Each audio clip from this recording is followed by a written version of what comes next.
বন্ধুরা তোমরা কেমন আছো? আমিও খুব খুব ভালো আছি। তোমরা সবাই জানো যে আমি নীল কলকাতাতে চাকরি সূত্রে একাই থাকি। তো আজকে সকাল সকাল উঠে রান্না চাপিয়ে দিয়েছি।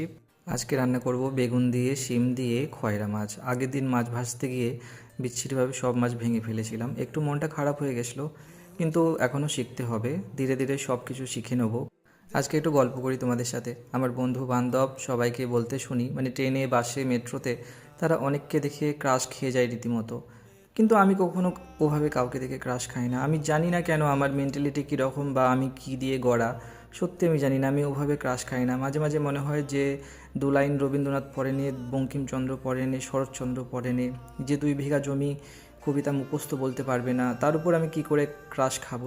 যে যামিনী রায়ের পেন্টিং সম্বন্ধে কিছু জানে না, যে রবীন্দ্রনাথের বলাই গল্প পড়ে চিন্তা করতে বসেনি, যে মহস্বতা দেবের লেখা পড়েনি, তার প্রতি আমি কী করে ক্রাশ খাবো? আমি সত্যি জানি না মানুষজন কি করে রাস্তাঘাটে এঁকে তাকে দেখে ক্রাশ খায়।